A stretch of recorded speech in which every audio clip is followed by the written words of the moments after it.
Bonjour à tous, c'est Alex de Waterfall Revenue. Bienvenue dans ce nouvel épisode de ce podcast. Aujourd'hui, on va parler du sujet le plus populaire dans le projet Waterfall Revenue qui est comment décrocher une promotion au boulot. Alors, dans cette dans cette série de 5 mini-épisodes, on va casser des mythes qui sont bien ancrés, à commencer par le premier, tu n'as pas besoin d'être le plus intelligent pour monter en grade. Oui, tu as bien entendu, tu n'as pas besoin d'être Einstein pour avoir des promotions au travail. Alors accroche-toi, c'est parti. Mythe numéro 1, le plus intelligent obtient la promotion. Alors ça, c'est pas du tout ce qui se passe en réalité sur le terrain dans les entreprises ou même dans les administrations, dans les organisations. Si on commence par le commencement, on nous a tous fait croire un jour que pour obtenir une promotion, il fallait être le plus intelligent, le plus brillant, celui qui a toujours la bonne réponse. Ça, c'est le modèle scolaire, c'est ce qu'on pense quand on sort de l'école et qu'on commence dans la vie active. On pense que ce sont ce type de compétences qui permettent de monter en grade dans les entreprises parce que ce sont ce type de compétences qui ont bien souvent permis de réussir ses études. Mais quand on rentre dans l'entreprise, on rentre dans un paradigme qui est complètement différent. Donc ce qui a marché pour réussir ses études ne va pas fonctionner pour réussir dans la vie active. Donc c'est pas le plus intelligent qui a la promotion. Dans la réalité, c'est donc tout autre. Dans beaucoup de cas, les promotions, elles vont pas forcément aux personnes donc, qui sont les plus intelligentes, mais plutôt à celles qui savent comment bien jouer leurs cartes en interne. On a beaucoup parlé sur cette chaîne déjà de l'importance des soft skills. Alors, les soft skills, ce sont les compétences relationnelles, l'intelligence émotionnelle, les compétences relationnelles et par opposition, pas par opposition, mais en tout cas par contraste à l'intelligence du QI, celle qui est mesurée par le QI. Donc les compétences relationnelles, c'est comment tu interagis avec les autres, comment tu fais passer tes idées en interne, surtout comment tu te fais apprécier de tes collègues et de tes supérieurs. Si tu veux grimper les échelons, il faut que tu travailles sur ta capacité à collaborer, à écouter, à comprendre les autres, notamment tes managers. Les managers, tes managers, ils veulent des personnes qui savent créer une bonne dynamique de groupe et résoudre les conflits, résoudre les problèmes avec les autres employés, avec les clients, avec les parties prenantes. Les soft skills, c'est aussi communication efficace, être capable de communiquer clairement et efficacement sur ce que tu fais, ça c'est essentiel. Tu peux avoir les meilleures idées du monde pour ta boîte, les plus intelligentes, les plus stratégiques, mais si tu ne sais pas les exprimer de manière convaincante, elles resteront au placard.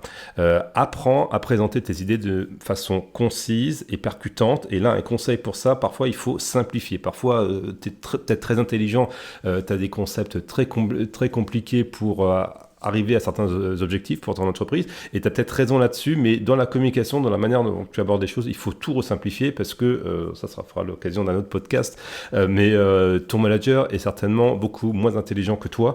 Tes managers, y compris plus tu montes, plus ils seront certainement moins intelligent que toi en termes de QI, attention, pas en termes d'intelligence émotionnelle. Donc du coup, il faut simplifier les messages pour que ça passe, parce que tes supérieurs, ils ont une bande passante intellectuelle qui est limitée, parce qu'ils ont beaucoup de choses à gérer, et donc tu peux pas arriver avec des choses trop complexes pour eux, parce que hop, ils vont écarter ça, ils vont dire c'est pas bon. Donc la communication doit être très efficace.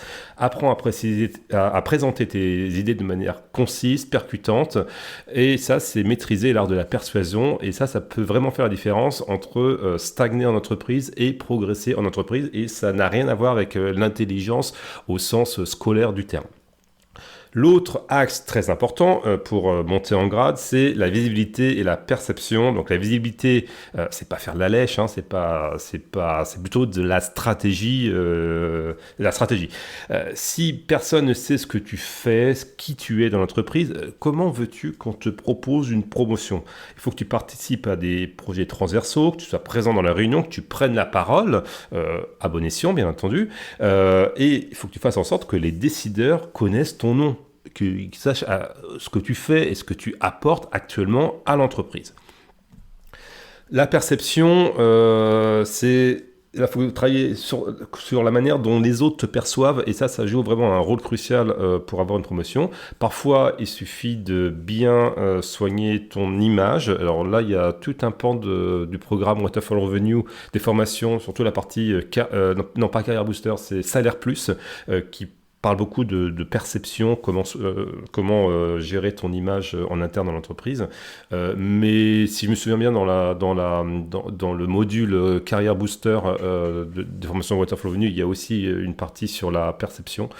Donc, pour ce que je disais, c'est la perception, ça c'est vraiment quelque chose de crucial. Il faut que tu soignes ton image, il faut que tu sois perçu comme quelqu'un de fiable, ça c'est très important, quelqu'un de proactif et quelqu'un de positif. Et ça va t'ouvrir bien plus de portes dans l'entreprise que d'être simplement le cerveau de l'équipe, le gars le plus intelligent. C'est pas, enfin, d'ailleurs, si tu regardes les James Bond, c'est pas Q, vous savez, Q, c'est le mec là super intelligent, l'ingénieur qui fait tous les gadgets, etc. Bon, voilà, c'est super intelligent, mais c'est pas lui qui a le meilleur poste de la boîte, c'est le James Bond 007, lui qui a le meilleur poste. Bon, il est certainement très intelligent, mais surtout, il a développé des soft skills qui sont incroyables pour réussir ses missions, parce que beaucoup de missions, c'est pas que de l'action, ni de l'intelligence brute, c'est des qualités relationnelles. Je suis pas sûr que ce soit le meilleur exemple pour illustrer mon propos, mais en tout cas, bon, ça marche. En tout cas, ce qui est sûr, pour arriver au point suivant, c'est que James Bond 007, il est proactif. Donc, un point très important, il faut que tu aies une attitude proactive.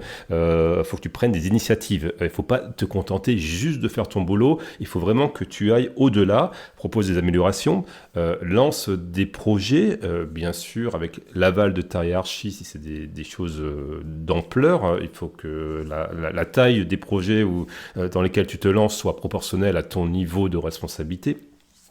Mais en tout cas, les managers, enfin en tout cas les bons managers, adorent les personnes qui prennent des initiatives, car cela montre que tu es prêt à assurer plus de responsabilités dans le futur, et donc avoir des promotions. Et ça, c'est pas une question d'intelligence, encore une fois.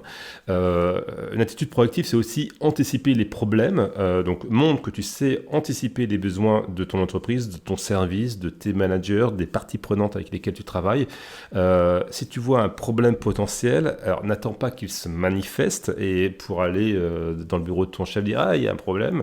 Non, propose des solutions préventives, voire même prends l'initiative de solutions préventives et tu en parles juste après, une fois que c'est fait, une fois que tu as arrêté certaines choses.